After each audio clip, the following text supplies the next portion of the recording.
আমেরিকার বিপক্ষে প্রথম ইনিংসে ব্যাট করতে নামা এভাবেই একের পর এক ভাগ্য বদলাতে ব্যর্থ হয়েছে পাকিস্তানি ব্যাটাররা। প্রথমে ওপেনিং ব্যাটার হিসাবে নামেন রিজন আর বাবর আজম। এর এক ওভারের মধ্যে উইকেট হারান রিজওয়ানের, আর তাতেই বিপর্যয় পড়ে দলটি। একের পর এক ব্যাটিং বিপর্যয় যখন, ঠিক তখন দলের হাল ধরতে বারবারই প্রস্তুত নিচ্ছিলেন বাবর আজম।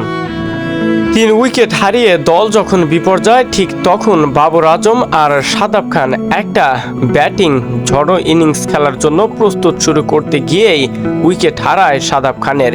ঠিক একই ওভারে 2 উইকেট হারিয়ে আরও একবার বিপর্যস্ত পাকিস্তান ব্যাটিং অর্ডার। শাদাব খানের পরের বলেই এলবিডব্লিউ হয়ে ফিরতে হয় আজম খানকে।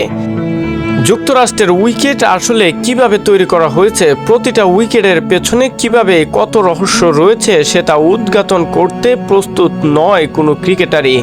নিজেদের দলকে জেতানোর জন্য আসলে যেটা করা দরকার প্রতিটা দল করতে পারছেন না এমন উইকেটের কারণে। যুক্তরাষ্ট্রে আসলে যেভাবে উইকেট তৈরি করা হয়েছে, প্রতিটা দলই তাদের নিজেদের ব্যাটিংদের নিজেকে সঠিকভাবে মেলে ধরতে পারছে না দর্শকদের সামনে। এর ফলে বোলাররা আসলেই কতটুকু সাফল্যমণ্ডিত করে নিতে পারে নিজেকে, সেটা বারবারই মেলে ধরতে চেষ্টা করেছে প্রতিটা ম্যাচে। ঠিক একইভাবে যুক্তরাষ্ট্রের বিপক্ষে পাকিস্তান যেভাবে ব্যাটিং বিপর্যয় পড়েছে, সেটা একটা বড় দলের জন্য অনেক বড় লজ্জায় বলা যেতে পারে। দলের রান যখন 10 ওভারে 66, ঠিক তখনই এমন কিছু করার চেষ্টা করেছিল যা আর করা সম্ভব হয়নি পাকিস্তানের। শাদাব খানের উইকেটটা হারিয়ে নতুন করে বিপর্যস্ত ব্যাটিংয়ে ফেরা আজম খানকে নিয়ে সাজাতে চাইলেও আজম খান পরের বলেই এলবিডব্লিউ হয়ে প্যাভিলিয়নের পথ ধরতে হয়।